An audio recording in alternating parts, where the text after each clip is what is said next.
Midnight Double Feature presents Bad Crystal, a Breaking Bad podcast.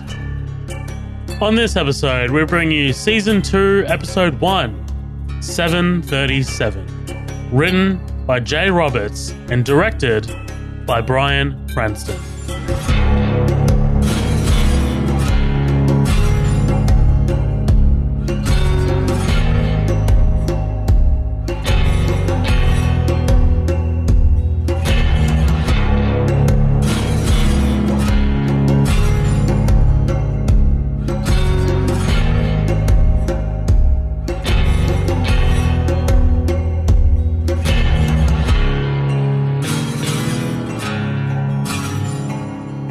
Ladies and gentlemen, welcome back to Bad Crystal, a Breaking Bad podcast. We are back for Season 2. Colin, how are you doing, sir?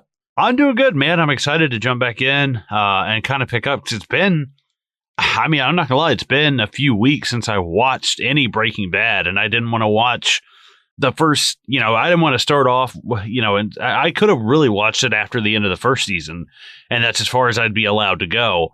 But I was like, now I'll wait because I'll probably watch it and then wait 3 weeks and fucking forget a bunch of shit, Yeah, no, of course. This is something that, you kind of need to watch a couple days before, if not just before you record the podcast. But guys, thank you so much for joining us here in Bad Crystal. We received such a good reaction to Season 1 that we decided to keep this going, kind of thing. It was kind of like a pilot episode, oh god, I hope everyone likes this. And now we're just all right, you know what, we're getting some good feedback, we have the confidence to keep going, so we're gonna keep going. Plus Colin's got a fucking TV show to watch, so here you go. Yeah, right. Finally. Right, exactly. Guys, again, thank you so much for returning to Bad Crystal. This has been a fantastic little endeavor for us here at Midnight Double Feature. If you want to join us on our socials, head to the After Party on Facebook. That's 3 words, the After Party. And then we're on Instagram, which is at Midnight Double Feature, and Twitter at MDF Pod.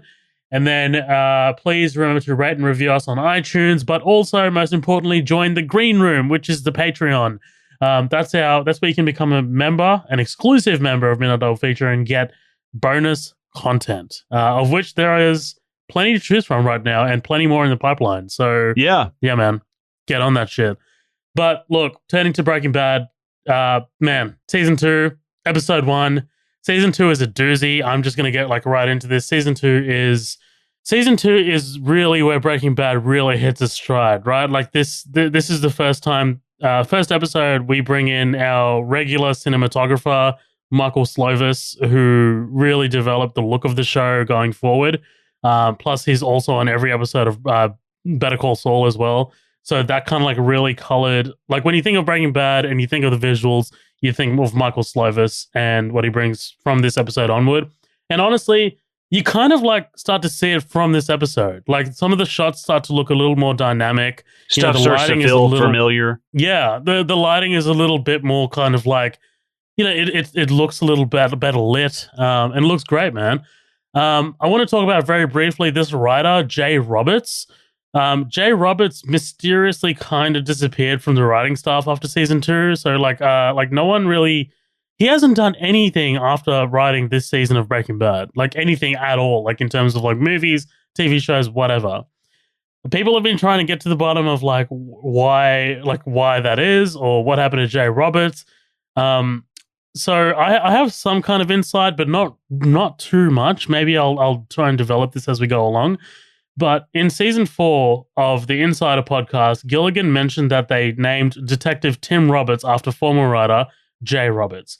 Cranston then chimed in asking why they didn't just name him Jay Roberts. Sam Catlin, one of the producers, then said he would have sued them into next week. Everybody laughed like it was some kind of inside joke. Then Catlin said Roberts was quite litigious. So it sounds like he exited the show and perhaps there was kind of a lawsuit involved. But yeah, that is kind of an ongoing sort of investigation or mystery that's happening. And I will try and look into this as we go through the entire season, because I'm intrigued myself. So I'm hoping to get some more news on that particular mystery as we go on. What do you think about that? That's kind of, you were he just kind of disappeared. And I was like, what? From writing? No. I was like, oh God. I was like, that's fucking scary. Maybe I could have worded that better. Well, because at first it's just literally the initial J and then Roberts. Yeah. And I was like, that's kind of It's interesting. not J-A-Y. Yeah. So what I kind of thought at first is like, is somebody pulling like an Alan Smithy where like, you know, you just credit a different name because you don't want your name attached to it? I was like, that is kind of interesting. You know, if there's like some kind of fictional person for whatever reason, you know, but I actually I just typed in J. Roberts Breaking Bad and did a Google image search and somebody popped up. It's these two guys sitting at a table and I don't know which one is which or who's who, but yeah, that's interesting as to what exactly, you know, you never know with this. He could have written some stuff and, you know, just got his ideas rejected, a bit of total asshole, or, you know, they could have just screwed him over. And a lot of different stuff that can happen, you know, but it definitely is like, what the fuck? That's so strange. Well, it's intriguing because he wrote like 4 pretty big episodes of season 2 of Breaking Bad, which is considered one of the biggest TV shows of all time. So it's just like, what the fuck happened to you, dude? Like, you know? But look, let's kind of get into this. Colin, give me your overall thoughts over this for this episode and how you think season 2 is progressing thus far. How it's kicked off, rather. Yeah, I was gonna say, fuck, dude, I'm only 45 minutes in. No, I enjoyed the little bit that I've watched so far. I thought that right away it's interesting because. And as we were saying off air, I was like, I do feel like I don't really need the recap from last season, though. Like the first 5 minutes of this, I just feel like are like, dude, I saw this like 4 weeks ago and still remember all of this. Like, I don't really need this like recap. But also, it's interesting seeing, you know, pretty much everybody is in this, but Walt Jr. And everybody kind of has their own little parts to play. I mean, obviously, Walt and Jesse and Tuco were a huge part of it, if not the main part. But then also everything that's going on with Hank and Marie and Skyler is just as big as well. Of like, now that Skyler is finally starting to be like, dude, where are you? And that's one thing that like kind of drove me nuts about watching it so far is I wish Walter had like a cover story. I wish Walter had like, oh, I go to a support group for something that I just want to go to by myself, and he lies about it. But there's a huge hole left in that, and it just really shows you how inexperienced he is at this. There's a huge hole left in that from where it's like, do you have to come up with something? As like, because every other scene you're like hanging out at Jesse's. You've got to figure something out, dude. You've got to make up something. And even though I kind of know, you know, where things are going in that sense, but still at this moment I try and be like, dude, you've got to have the Bruce Wayne to your Batman. You got to get something. You got to have alibis. You got to figure this shit out.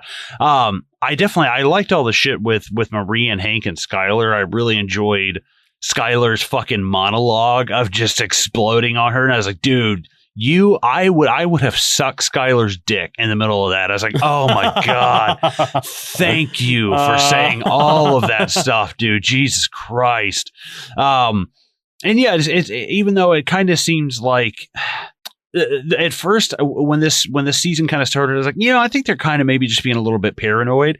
I think that Tuco is kind of just, they knew he was formidable before, but now he's letting them know that, like, even now that basically you were just kind of outliers and I wasn't really that worried about you when this started.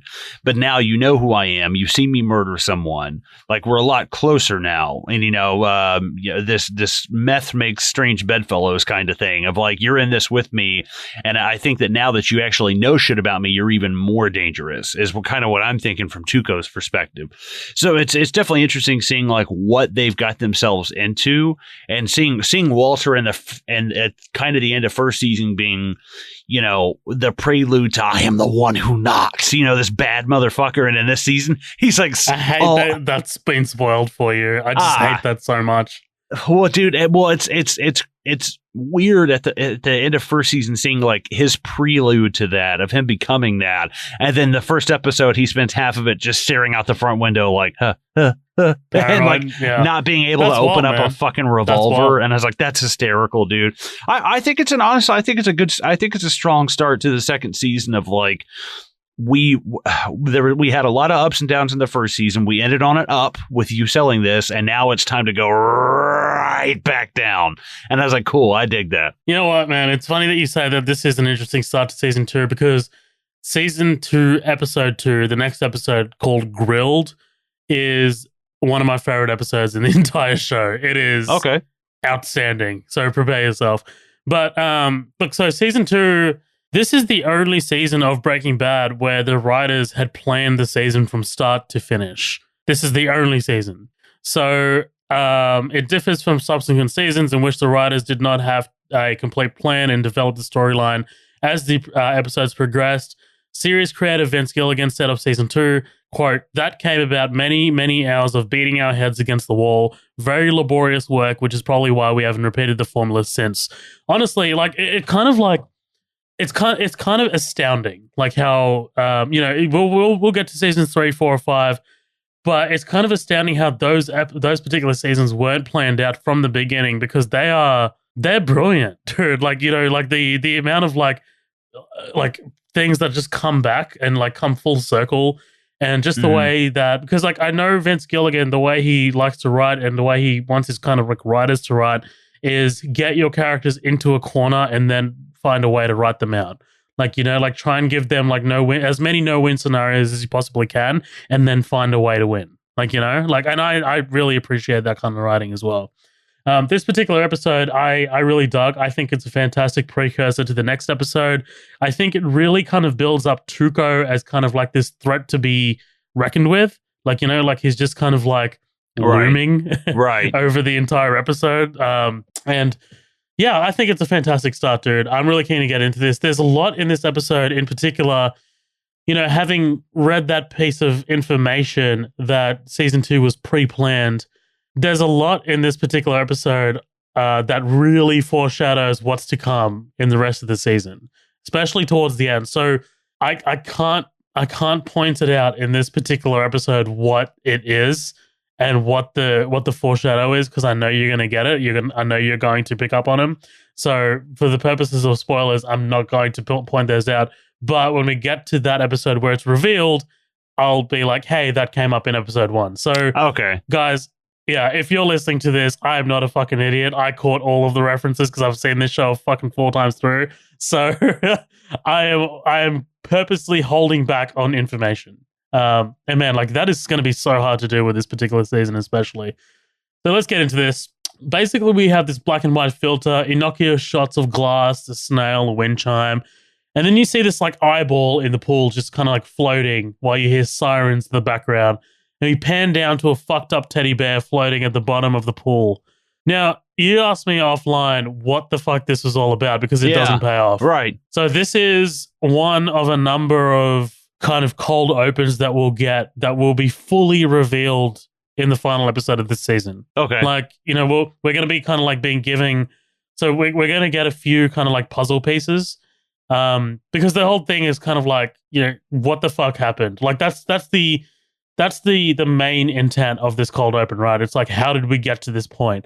And I think they kind of like tested that out back in the episode where, we get that cold open of Walt's blowing up and Tuco's kind of like building. Right. Like that, they kind of like tested that cold open out, and I think they kind of really like that. So it's like, how do we get to that situation? Let's kind of like rewind and then figure out how we got from there.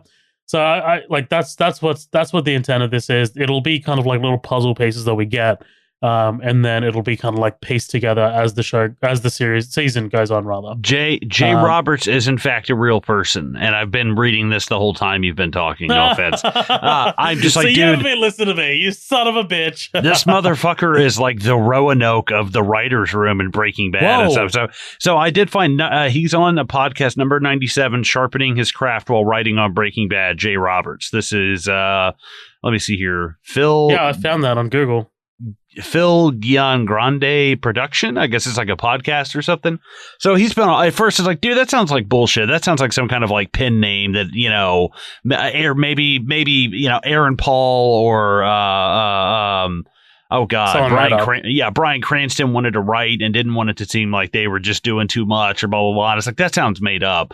But I was like, yeah, I mean, it actually kind of, the more I'm looking, the more it's like, but dude, how? I'm seriously, this is gonna bug the fuck out of me. How did you write on like the biggest show, which at the time it was still gaining momentum, but like, what the fuck? You never did anything ever again? Like you didn't just kind of let go. We just covered 7 and like your need to get down to the nitty gritty memories. I fucking told you in that episode, dude. It's like having something stuck in your teeth. I will wake up in the middle of the night and be like, I have to floss. Like, I can't, something is not right. Yes, that'll drive me fucking crazy, dude. So what'd you get? What'd you uncover? Oh, well, really nothing. I just saw where he was on that podcast in 2017. I'm going to fucking listen to that shit. Like, honestly, by the next episode, I will have given you guys more information. Trust me. Guys, let me do all the work. All right? Let me do all the work. You guys can just listen. All right? But yeah, this is a great cold open, dude, to keep you kind of like in the mystery. Like, what? Okay, Colin, as you're watching this, what's going through your mind as all of this is playing out, this cold open? It looks like there was some kind of Furby orgy that exploded. That's the first thing that I thought, was that there were a bunch of, and I'm not judging anybody. The Teletubbies had a sex party. Yeah, if you're a furry and you like to shove, furry stuff up your ass or, whatever you want to do, hey, that's great. But obviously someone lost an eye in the process. You got to have proper eye safety and goggles. You got to be careful with that shit. Someone lost an eye, probably in some kind of furry. Drowned. Yeah, and some kind of furry knife fight. Yeah, but the cops are just like the Teletubbies, and they can't get out of the cars because their heads are too big. It's fucking like wind up like cop cars. Yeah. It's just like But no, when I'm watching this, I'm like, obviously all this is going to come back again, even though I have absolutely no idea what's going on or what the fuck this is. That's what kind of interested in me too, because this is Walt's house. I know that. I was like, I know this is Walt's house at least. So something goes on where there's some kind How of, do you know that? Well, because I'm looking at, and I think when actually you see right about the 51-second mark, you see the eye getting sucked into the pool, and then they kind of have like an outside, like you can see the window of the house and stuff. And I was like, that looks exactly like Walt's house. I mean, I could be wrong. I mean, I guess there are kind of a lot of them that look similar, but I was like, that looks kind of similar to Walt's backyard, But I was like, okay, so something obviously is going to go down at Walt's house, whatever it is, But like, I'm wondering, I was like, is it got something to do with the cash and that gun in that room? Because there's an animal on fire, and I was like, something's going on here. Yeah, I mean, look, Tell me your secrets. I'm just going to skirt past this, like this is, cool, great, awesome. Back at the junkyard, you said you weren't really that big of a fan of the recap. I agree. Like, it's a little egregious. But look, any reason for me to see the tight, like scene where he's just like freaking out, dude. Every time he inhales the meth, I love it. I love Raymond Cruz's reactions. After Tuco leaves, Walt does the math on how much exactly he needs. Home equity line, college fund, cost of living. This is crazy, dude. Like, this kind of math that he does here. The whole time Walt's figuring this out, you just look at Jesse's face. He's stunned at what he just witnessed, dude. Yeah. Jesse's like, I can't do math right now. My God. He's just staring off into the distance. And, like this is, it reminds me of like, look, a couple of friends just told me they're like expecting, like they're expecting a baby soon, like they're like pregnant, whatever. And this just reminded me of like how I drove home from their place when they told me. I was just like looking through the road, dude. Like, like that's Jesse right now. Like, just like ironically just running over children in the process, not paying attention to the road. Yeah. Walter needs $737,000, which again ties back into the name of the episode. And he says it's totally doable. On their way out, Tuco reappears and dumps his man in front of Jesse and Walt, asking what the fuck is wrong with him. You can't take an ass beating, bitch! Yeah, well, you're smart and shit, dude. You fix him. And it's like, Jesus Christ, man. Dude, there's no remorse. Like, there's just no kind of like, what did I do? Like, it's just like, oh, fuck, he's dead. Let me kick him again 3 more times. Like, Walt performs CPR and he goes to Jesse, breathe into his mouth. What corrects me is Walt being like, that doesn't work anymore. People don't teach that. I was like, for real? I didn't know that. I was like, I've never been told CPR doesn't work. But to be honest, the last time I learned CPR was in 8th grade. Oh, I've never learned that shit. I have no idea. Oh, wow. Yeah. Wow. Hope you don't have a fucking pool and have kids. Jesus. No, I'm poor. I'm not going to have either of those. No, I'm just well, I thought you were going to say your dick doesn't work. That's why you're not going to have kids. Man. Too late though, right? Like, Tuco's guy passes away. And again, dude, one of my favorite things, I love Tuco just grabbing his lifeless arm and swinging it like a rag doll. Like he's just like it reminds me of Peter Jackson's King Kong when he's like playing with the T-Rex heads. With the and I was like, dude, just this animal, just like, why don't you work anymore? Like, just not understanding. Yeah, that's a good analogy. I like that. He orders Gonzo, this big guy, to get rid of him and takes him to this stack of cars where he hides the bodies. And Tuco puts the fear of God in Jesse and Walt before they leave. He grabs Jesse by the scruff of the neck and just shoves him to the ground. He's just a fucking asshole. That just made me, I was like, okay. And I was like, that's okay. Yeah, thank you. Back at the White residence, Skyler looks at a litany of medication that Walt's taking before applying her face mask. She finds Walt just mesmerized in front of the TV. Like it's kind of obvious that like Tuco's intimidation tactics have worked its magic on him. Yeah. Like, what do you think about this? Like him kind of like phased out. Well, yeah, I mean, at first, it's absolutely terrifying her being home alone, pregnant, like kind of indisposed. And then she's like, hey, I'm back here. And then there's just no response. You're like, oh, shit. And I was like, that wigged me out because I was like, someone's about to kill your ass. In the house. Yeah. Right. Yeah. But, I think there's only so much that can go for Walter where he's like, oh, I'm just thinking about the cancer. I'm thinking about this. I'm wrapped up in that, blah, blah, blah. That, when he starts, again, he's gone for like random hours. He shows up wearing different clothes. He's got this hat on now. And it's like, you can only cover so much for that stuff when it's like, but she can tell that the attitude is starting to change. I like this because he's such a bad liar where it's like, dude, there's so much stuff that, and it's not that I think Skyler is stupid enough to believe, even if he were like a great liar, but it's like, dude, you're a smart guy. You've got to know you've got to know what's going to fly and what's going to stick and what's not. Like you're telling me you can cook this amazing meth and you've had all these great ideas, but you've never once thought of like an alibi for where you've been for like 4 hours, dude. Like, come on. Yeah. It's slipping. I'm just saying the subterfuge is wearing off here. Yeah, absolutely. Absolutely. As Walt approaches Skyler, he starts breaking down, and then he just becomes kind of like a rabid dog, right? Just wants to get to it in the kitchen.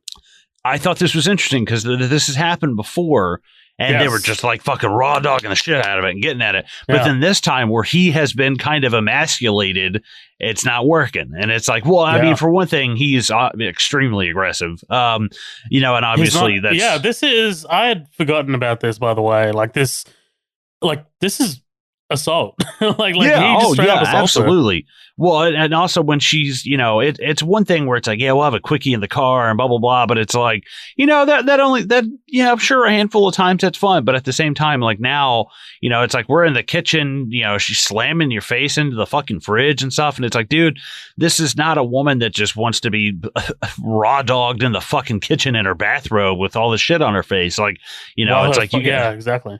Right. I mean, I'm sure at some point she gets in the bathtub. She lights the candles. She wants to have a little. Not everything can be you guys just fucking in the back of your car in this high school parking lot. Like, come on, dude. I beg to differ. Yeah, right. Did you know if you get caught fucking in a car in public, you get like, you get like registered as a sex offender? I'm pretty sure because you get like indecent exposure. Like, dude, you can really fuck your shit up if you get caught fucking in public somewhere. Hold up, I'm just gonna send someone a message. Yeah. Hey, Zohab's like, burn your phone. Public. Delete your accounts. Delete everything. Oh man. But yeah, look, this while pretty harrowing scene, the way this is filmed and edited is just brilliant, dude. Like the quick cuts, right? Like Skyler reaching for the counter as she tells like Walt to stop is fantastic. Really shows Walt's kind of like aggression and willingness to like step into this new world, and it's just unexpected and different for Skyler. Like, because this is somewhat violent for Walt, right? Like this is like, this is actually a little, like he's really pushing himself. It's good stuff. Yeah, well, trying to make, I mean, when everything else is going to wrong, trying to, again, you've been kind of emasculated where like you've built your confidence up and now your confidence has been burst. So it's like, well, okay, got to try something else now. Exactly. She tells Walt that he can't take it out on her. She understands that he's frustrated and scared. Dude, I love Junior just coming in and seeing the face mask on the door on the fridge. I'd love to hear like, who spilled guacamole? Like, he just walks he up just and gets like a dips his nacho. finger. He just fucking he gets fucking a packet of nachos. He Yeah. gets some salsa. Just starts dipping it onto a fucking door. That's great. Jesse's eating dinner at the doghouse where he's purchased a gun for protection. Again, quite clearly, Tuco's in his head, right? This is weird. I'm like, Jesse, you're not a felon. You don't have a rap sheet. Like, just go buy a gun. Like, why do you have to do this? It seems like a bad idea. I think it's kind of like one of those, like maybe Jesse's like smart enough to be like, yeah, I don't know. Like, that is interesting. That's a good point. Well, maybe like I need a gun now. I need something that doesn't have my name on it because I'm gonna have to use this motherfucker. Like, and I don't have 7 days to wait. Exactly. Oh yeah, that's true. The waiting period. Back at Jesse's place, Walt and Jesse talk about the Tuco problem. Jesse said his phone was called 8 times with nobody on the other line every time. Dude, that is scary to me. It's dude, like 8 times is aggressive. That's one thing is I wish they almost had left it a little bit more ambiguous. Like, the phone calls pretty much seal the deal. Yeah, this guy is coming to kill you. But if it were more like they think they're being followed or people are driving by their house or maybe like a couple of phone calls, like maybe they had each received one or something, just, something like that I could see. Dude, once you're getting 8 phone calls in the middle of the night and nobody's there, then you just need to, throw a stick of dynamite in Tuco's house and just be done with it. Like, don't try and do a meetup and shit because you're fucking dead. Just plant some C4, just blow his house up and get the hell out of there. Well, here's the thing, though. Do you actually so do you believe that Tuco is actually going to really wants to kill Jesse and Walt? See, because that's kind of the thing is at the end, it drives me nuts because it's a cliffhanger. But my thing is, I guess for all I know, it could be Tuco being like, all right, why are you guys driving by my house and blah, blah, blah. And Tuco could think that they were fucking with him. Like, I feel like there could be some kind of switcheroo where it'd be like, Tuco is actually a victim of this as well. And there's some kind of fourth party that's fucking with them. I'm over here just smiling, like putting my hands together. Right. Well, it also explains why I don't think, Well, go ahead. I was just going to say, I don't think it's like a foregone conclusion yet that that Tuco is 100%. Yeah. It may not be him, but somebody's fucking with them. It's enough to put everybody on high alert. Right, exactly. And look, this is their first kind of foray into this world, so it makes sense that they're jumpy, right? Well, yeah, and plus Tuco, it's not like Tuco's been like, all right, guys, here's my number. If you have any questions, give me a call. He literally looks at him. He's like, you're fucking done. You're fucking done. And it's like, oh, Jesus Christ, man. He's got the grills as well. Yeah, sure. Jesse makes a good point, though. Like, what happens when Tuco's trust in Walt and Jesse runs out? He lays out the pistol and tells Walt that it's him or us. Walt wants to know how Jesse would do it. Say we set up one last sale. Every time we bring in a new batch and he tests the product, as his head goes down, we walk up and pop, pop, pop. He's like, 3 pops? He's like, yeah, I don't know, 2, 3. Oh, so now it's 2? He's like, I don't know. But this is interesting again because, look, it's a microcosm for Jesse and Walt as characters, right? Jesse doesn't really think ahead 100% of the time, whereas Walt is meticulous. He can't really figure out the first step, whereas Jesse can figure out the first step, but Walt can see 3, 4, 5 steps down the line, whereas Jesse can't see that far down the line. It's pretty good stuff. Right. I'm sorry. Okay, him trying to open the gun, by the way, is absolutely hysterical. Oh, dude, so good, right? Walt's point here is how can you suggest we kill a man and he can't even open the gun? That is fantastic. That is just so true. And I 100% believe that a person like Jesse who avoids violence wherever he can has no idea how to open a revolver. I believe that. It's stupid easy, dude. I can't believe you could. It's so easy. Just oh my god, it was like paining me to watch it. I was like, oh, Jesse, come on, dude. I've never held a revolver, so I don't think I'd know how. It feels like a third cock, dude. You feel amazing. No, I'm just kidding. Yeah, well, you know what, Australia learned pretty early, so dude. Actually, what's funny, I haven't really held a lot of them either, but the first gun I ever shot was a .357 Magnum. And it's fucking That's mammoth. A big bitch, right? It's a ridiculously big gun. Your favorite character, Marie, makes a return, right? Dude, how much splendor is she putting into a coffee? Dude, Jesus Christ, man. Like, like I load up one of those 357 slugs with sugar and just shoot yourself in the face with it already. Fuck.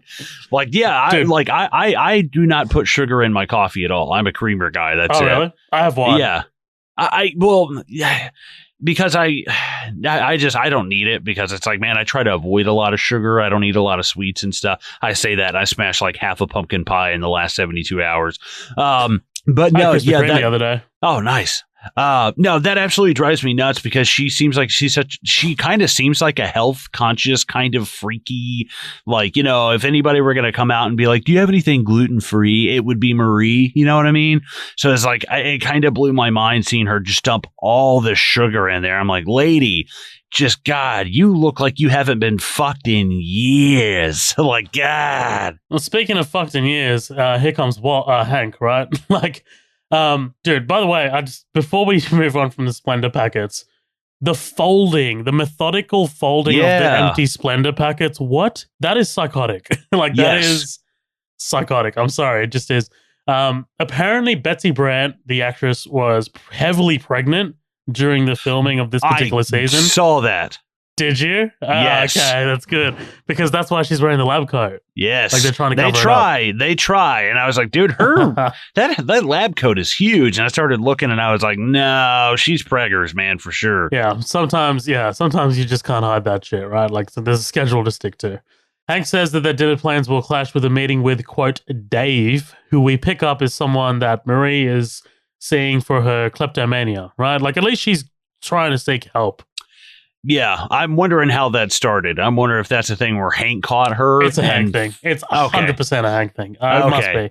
That's what I figured. I'm not talking about like I don't have information to say that. Like, you know, like there's no information. I'll find out eventually. But I am betting 100% that it's Hank because she's like, even as they talk about Dave here, she's kind of like skirting the conversation a little bit. Like she's just like, oh yeah, Dave, whatever, you know, whatever.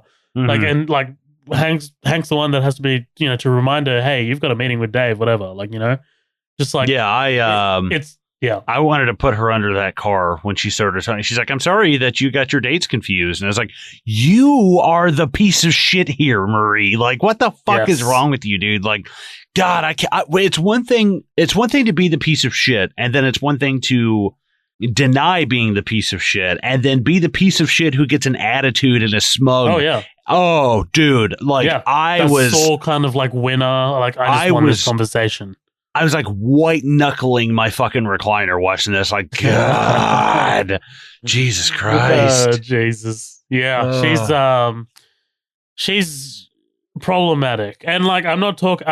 But here's the thing: she's problematic by design. Like she's not a poorly written character. Like I know that this is Vince Gilligan and the writers really wanting to intentionally get under your skin with Marie. I know it is. It definitely must be. And it's working from the sound of it.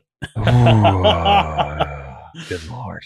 Guys, you can't say this, but on screen Colin is taking a huge shit. Like I almost went, it's almost painful to see Marie. Like dude, I don't say I hate, like, oh my God, I fucking hate this shit. But dude, those kind of people, I fucking hate them. And I just can't do it, man. It's like, self-centered people like that. Then I'm just like, you made me want to fucking puke blood. Like, I can't stand it, dude. We haven't even talked about like how she just drives off and runs over that poor kid's RC car. Dude, like, what the fuck? And like, but this is again like a perfect microcosm of their characters, right? Like, she chooses to intentionally run over the RC car, whereas Hank goes up and cleans up her mess by literally giving the poor kid some money. Right. Know? That's what's fucked up. Just some kind of control of being like, see, I can do stuff. And it's like, God, I hope you get hit by a bus. Yeah. At the office, Gomez shows Hank the video of the methylamine robbery. Guys know their trade. Oh, wait, I take that back. Try rolling it, morons. It's a barrel. It rolls. Again, like talking to the inexperience of Walt and Jesse, but just how experienced, like, you know, Hank and Gomi are. Hank pretty much nails this, right? Like he says they're cooking old school biker meth, pseudos in short supply, and these two change up the formula. And then he surmises that they know their chemistry and that they're book smart but not street smart. They're also running the risk of stepping on the cartel's toes. This is this is Hank, someone who is super experienced at this job and really good at his job, kind of hitting the nail on the head on the situation, right? Right. Well, I mean, literally the line, wow, these guys really know their chemistry. It's like, whew. But the thing that saves Walter's ass, that again moves the focus away from Walter, is the fact that, hey, I mean, God, Walter's the last person he would ever expect doing this. But then he's like, oh, they're cooking that old. Right. Well, they're cooking that old biker meth. Like, even if Walter were involved, that's old shit. He would never know about that. And I'm like, oh, damn, there's something about that you would have to be part of something from years ago to even have any idea what that is. I really enjoyed that little line. Totally. Walt comes home one night and sees a big SUV start up and just take off. That is horrifying. Like, you know, if I just see this fucking SUV put its lights on and it just backs out very calmly, dude, I'm just like, excuse me? Like, I'll call the cops immediately. Pull that shit on the South. Try it. Yeah. Try it, Jesus. Dude. Fucking try it. Yeah. Yeah. I'm good. I'll pass. Thank you. Yeah. Me out of anyone. Like, I'm good. Thank you. We shot this Mexican fella. He's like, hey, mate, can you help me?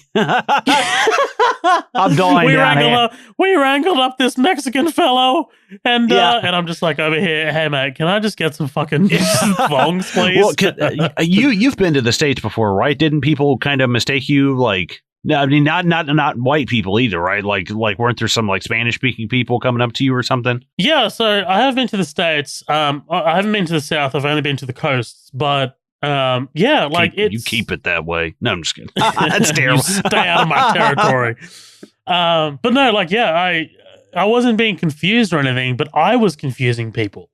Like, I was like walking around, especially LA, because there's a lot of like Mexican sort of like people, like heritage. A lot of Spanish speaking people. Yeah, absolutely. And it's crazy how, because like Mexicans and Spanish people and like Dominicans, like they have this really kind of like dark hue on their skin, and they look very Islanderish, like Indian-ish. Like there's a little bit of that, and plus like they have thick hair. Like I have thick hair. Like I try and keep it short. Yeah, but like, you know, and it's just like, wow, like there are so many Indians here. Like, and I'm just like, no, hold on, they're actually all. Wait a minute, like they're Spanish. Like, you know, and like what really tipped me off about that, you know, not because I was uneducated, but because, you know, I was kind of young at the time.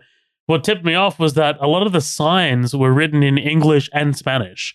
Like, you know, you'd go to the subway. Oh, yeah. And like the signs would be, you know, entry in English and then entry in Spanish. And I was like, oh, that's cool. Yeah. That's crazy. Yeah. There's a lot of, you know, a lot of stuff like that. Totally. Skyler wakes up to the feeling of the baby kicking, telling Walt that his daughter wants out, but she rolls over and he's not there. Kind of like, I guess, how I've done that to many women in my past. Yeah. At first, I thought Walt was trying to slide it in the back door for a sec, and I laughed because the look on her face is like, the fuck is going on? And then I was like, oh, wait a minute, never mind. I've mind in the gutter. No, that's fine. I've done that many times. I have been Skyler in that situation. No, I'm just yes. I know how it feels. He's instead looking out the window, totally paranoid. After he speaks with Skyler, we see him putting a knife back into the kitchen, dude. Like, that is... Love that shot. Love it, right? How good is it? I know you like the bottom up shot, right? When I love Bryan Cranston, I haven't really known him to direct a lot of stuff, and I was like, man, that's really cool. Like, I always like Jason Bateman doing the first couple episodes of Outsider and shit like that. Like, I love seeing people kind of get involved. You know, actors kind of getting beyond just in front of the camera. You know, I really enjoy seeing that. Yeah, totally. I remember seeing like, especially for The Office, because The Office is kind of crazy. Dude, I was just about to say, yeah. The Office requires a lot of like direction, like, you know, like I feel like because a lot of it's not on the page, like a lot of it is up to the director. Like John Krasinski, like honestly, like some of the most unexpected people to direct an Office episode have directed an Office episode, including Bryan Cranston.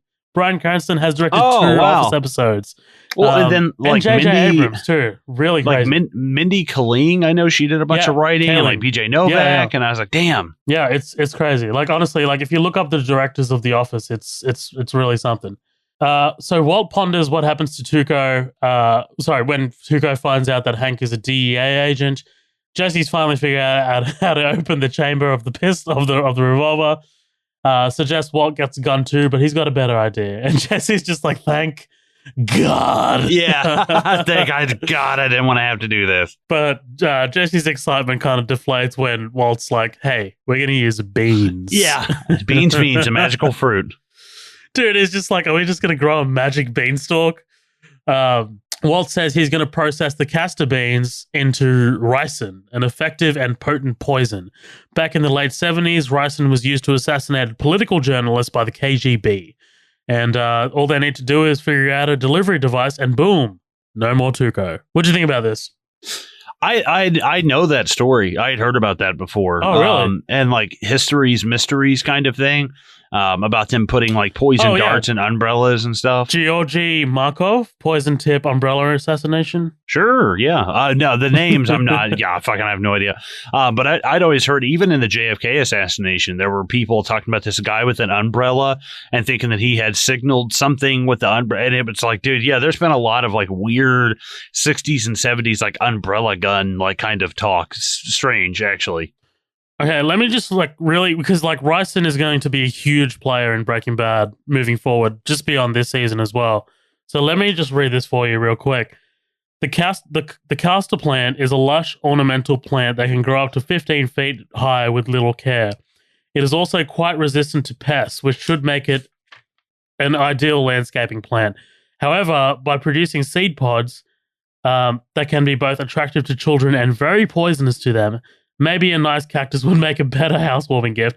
The oil derived from the castor plant is one of the world's most important and commonly used industrial vegetable oils. Castor oil is commonly used, blah, blah, blah. This is unimportant.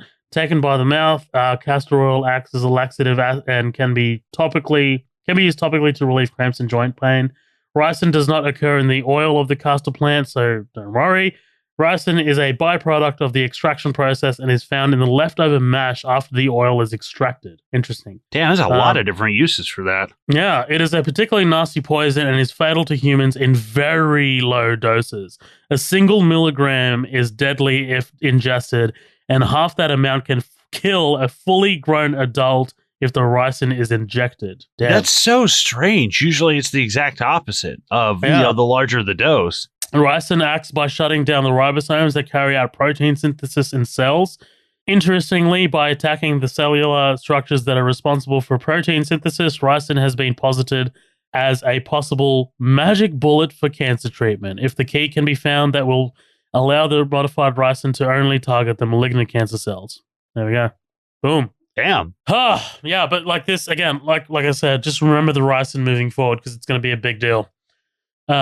Skyler looking at old photos and remembering the good old days. There's this photo. Oh, sorry, I had to fucking burp mid-sentence. Jesus Christ. Who is this dude? Yeah.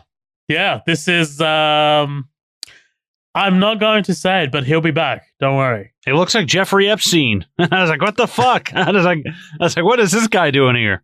This actor's actually been in a few things. He's been in, I think, Grey's Anatomy. He's been in Supernatural. He's an actor. He's been around. He was in a show called Unreal, which I actually kind of really like. It's a guilty pleasure of mine. But this guy definitely comes around, and it's kind of crazy how early they seeded this here because this guy doesn't come around for a while. Hank shows up to talk to Skyler, and he's visibly uncomfortable about bringing up Marie. Dude, I love how he just sits down in that chair in one motion. He just gets back up. He's like, all right. He says, I know you gals have your ups and downs, and I need to get involved like I need a hole in my ass. But he just wants Skyler to call her back. Well, yeah, and just the way that Hank approaches it, it's not what he's saying, but it's Hank walking in and be like, listen, I know you're women and you have small brains and short tempers. And it's like, it's Jesus Christ, dude. Like, you're fucking killing me, man. But it's also not realizing where you stand and where somebody else stands in the room of just like, dude, if anybody in the show has really no problems, I mean, Hank's problem is Marie. And it's like, but Hank really doesn't, besides work, there's not really something, him and Jimmy Jr. are the ones who are relatively kind of carefree, so I think any problem that comes his way, he's like, yeah, this is kind of a big problem. And Skyler's like, I have an overdrawn bank account, a husband with cancer, and a baby in my belly. She lays it out. Fuck. Yeah. I love it, dude. I love it. Yeah, well, let's talk about this, right? So, like, Skyler tells Hank about the shoplifting. Hank admits that he's aware of it and that she's working on it. She's just like, you knew about this. Dude, this whole pointing thing that Skyler does, Yes. you knew about this. Oh, fuck, that's the worst. The line that made me laugh is he's like, Dave's good. She's like, yeah, he's good. Dave's good. Like Skyler kind of like agrees, not even knowing this dude. Dude, I love Hank, right? Like, we gotta support the shit out of her. And I'm just like, lol, no, you don't. like, this is interesting, right? Because like I just here's some context, and I don't want to like drag this out for too long, but right now the Victoria New South Wales border is closed because there's a huge coronavirus kind of outbreak in Victoria.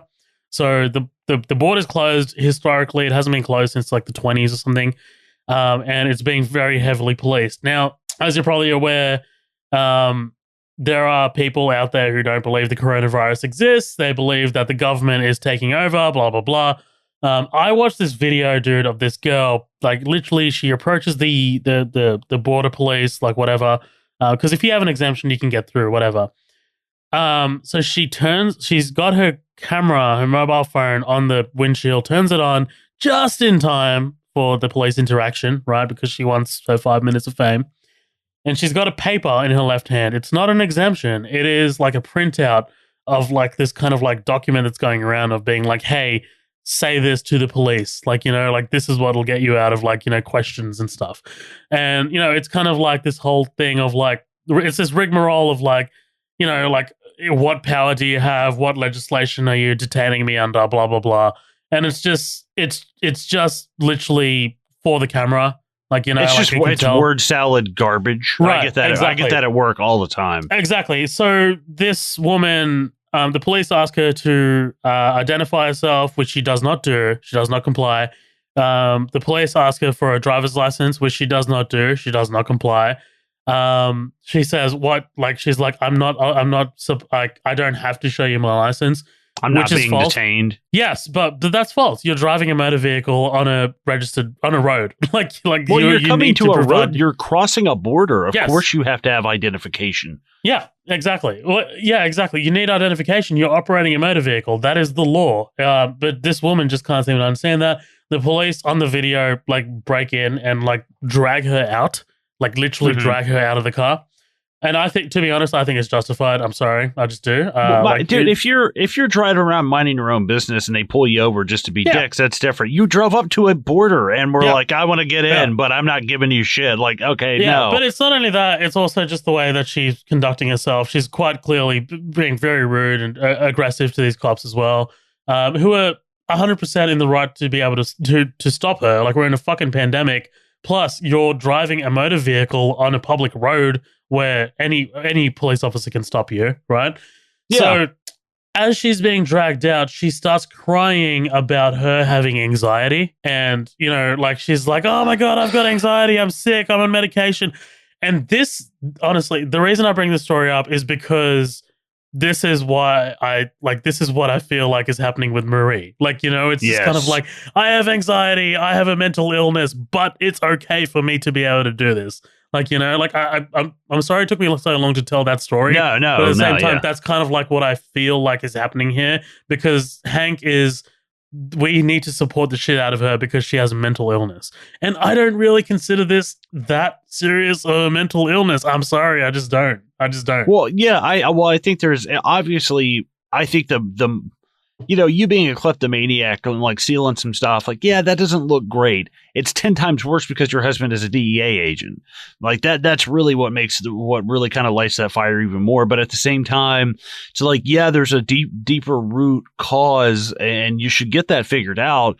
But at the same time, out of everything that's going on in everybody's lives, you are the bottom priority. So like, come over here and be like, we really need your support right now. It's like, dude, you are barking up the wrong fucking tree, dude. Right, exactly. Because Skyler says she's the one who needs the support. My problems are bigger than Marie's problems, right? Dude, Anna Gunn is incredible in this sequence. Like, her breakdown here is great, and Hank's reaction is just as good, dude, as he just tries to awkwardly hug her.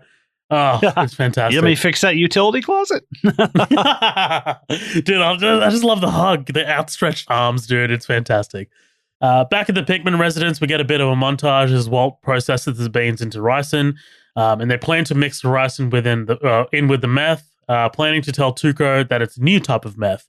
It'll look like natural causes. It will just look like the flu, says Walt. Walt gets a call from Hank, who's attending a crime scene, and asks whether he's been home yet, because Hank really screwed up, saying that he should have just kept out of it.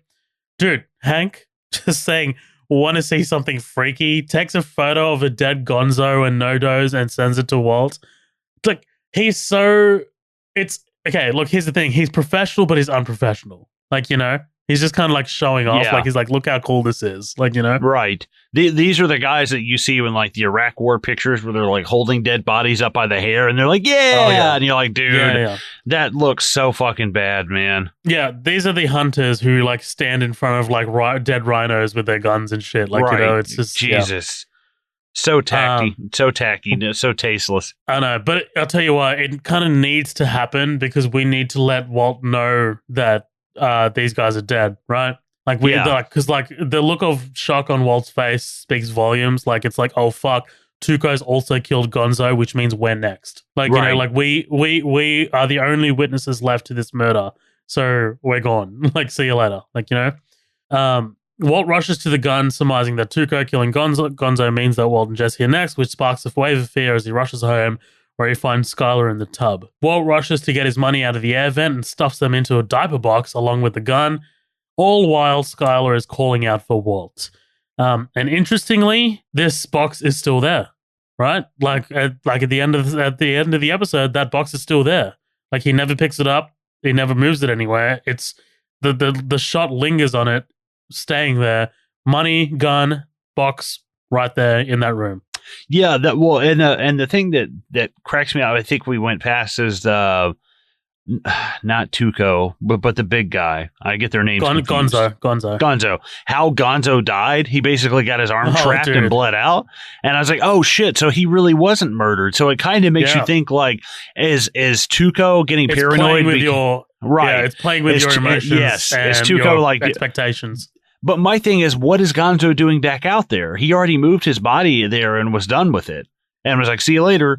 Did he come back? And I'm like, what the fuck is going on? Because it's like, I don't think that Tuco left you out here. Did we see him leave? See, I saw him, but he already moved the body under there, and then he covered it up with like that hood or whatever.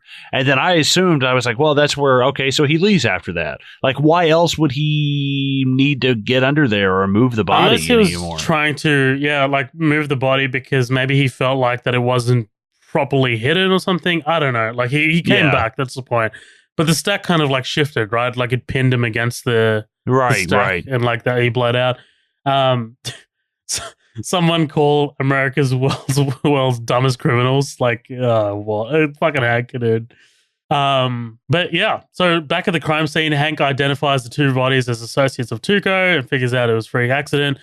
And yeah, I already said this, blah, blah, blah. Dude, get a photo with me, this guy. Make sure you get the stump in there. Jesus. Oh, man. Skyler begs Walt to talk to her, and this is interesting. Did you think that Walt was so close to telling her? Because he starts breaking down. Like, he just starts saying that he doesn't know where to begin. What were you thinking about this? Yeah, I mean, I felt that, I mean, it's also hitting a point where it's becoming undeniable, where it's like, dude, you have to tell her you're a fucking superhero or a vigilante or something. Like, make something up. I was like, but as of right now, like, you're in quicksand with one leg, and it's like, you've got to come up with something or tell her exactly what's going on, because you can't keep this up. It's inevitably going to blow up in your face, or she can think that you're actually doing something. I'm trying to think of the right. She could think you're doing something worse. I'm like, well, what's worse than murdering people and cooking meth? I was like, but, she could think he's having an affair, or, that he's suicidal or something. There's like so much other shit that could go wrong. Totally. Walt gets a call, checks the phone, closes it, all in front of Skyler. And it's important that Skyler notices this, right? Like, I'm not spoiling this. It's just important, like this, like the fact that she is there and she sees this. He looks visibly scared. Like, all of this is just kind of like clues, because as we know, Walter's about to go missing, right? He looks visibly scared. Walt then notices the lights from outside. He gets up, sees Jesse's car, heads outside. Boom. Tuco's in the back seat. orders Walt to get in, and they drive away into the night. What do you think about Tuco being in the backseat? Does this surprise you? Were you like, nope. Yeah? Did you? As soon as him and Paul pulled up and he was just like, and looked over at Walt, I was like, Tuco's about to pop up. And then as soon as he popped up, I was like, I fucking knew it, dude. But I'm curious because it's like, with Gonzo dying the way that he did, and it's like, is Tuco just paranoid? Does he think that they are eliminating his people because of whatever, and it's like, I'm curious if there's some kind of misunderstanding or if there's like a fourth party in here, like eliminating people. Because he talks about the guys from Juarez. Like, are these the guys from Juarez? Because I feel like Juarez is the cartel, right? So like whenever someone references, like, they'll become a bigger player as the show goes on. So that's what I was wondering. It's like, is Tuco just like a local guy and he's not part of like the Juarez like thing? Are these guys coming across? I assumed Juarez was like, okay, so these are guys like in Mexico coming across the border and shit. I was like, Tuco seems like more local.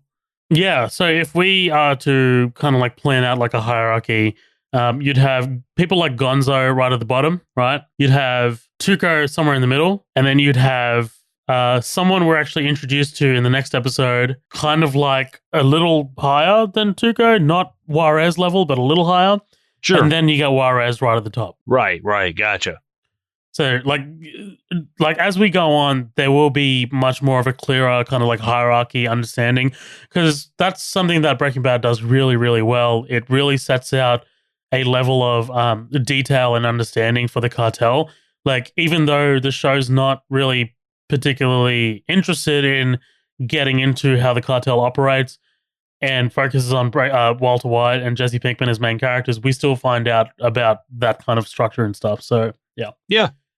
But that's it, man. That's 737. Where do you think this is going next episode? It left me kind of scratching my noggin once I kind of just realized on the episode too. I was like, wait a minute. So they're paranoid about Gonzo, but Gonzo didn't get murdered. And I was like, oh shit. So what exactly happened? So I don't know. I feel like it's almost, like I said, there's got to be a fourth party or Tuco is maybe just paranoid and killing people. Maybe the new batch of meth is just actually tainted and they just driving him nuts. Like, who the fuck knows? If you ask me, my first gut instinct is that Skyler will show up and shoot somebody in the back of the head. That's just the first thing that I thought. It's just show up and blow somebody's brains out and then go into labor or something crazy. But yeah, I think there's definitely something going on with Tuco that it's like, I feel like I might be getting warm or I've already guessed it. I don't feel like I'm totally off because there's only so many different ways it can go unless Hank is a criminal mastermind and I've just, he's the one calling the shots or something. I have no idea. I think that there's something definitely going on with Tuco, but I mean, fuck, if it weren't so late, I'd probably stay up and watch the next episode because I fucking hate cliffhangers. We are, guys, just a little bit of context. We are probably, we started recording at 11. It is now 4:30, 5.5 hours in. Yeah, we started at 7:30 p.m. for me is 1:30 in the morning. Yeah, boom. Like, it's kind of crazy. But I mean, like, look, it's been fun. Honestly, this back-to-back with, we just recorded 7 for Midnight Double Feature and we're doing this episode. It's been a fun couple of hours, fun way to spend a Saturday. This has been really good, man. I'm really keen to cover Grilled, which is the next episode. Grilled is a fantastic episode of the season. I think it was probably the standout, I'd say. But look, I need to watch it again because it's been a little bit since I've seen it. But I'm keen to see what your thoughts on it are. And it feels like a season finale in a lot of ways. Right there in episode 2. Which is kind of crazy, but there you go. Yeah, well, and my final thoughts kind of like, I like this episode so far. It's a nice, short, sweet episode for kicking the season back off, especially with that 5-minute recap at the beginning. Like, this is basically like a half hour of television. This is like 40 something minutes long. So I kind of dig that because you're not just dumped with like new characters and this and that. Like, I feel like, they you need to get kind of chugging again. And then once we get chugging again, there's definitely going to be some stuff going on episode 2, 3, 4. But So far, I like the direction that it's going. Things are escalating. Nothing seems to be stagnant or de-escalating. I've said this all through the first season. What comes up must come down, and now they're on a downward scoop. And I feel like it's going to pick back up again.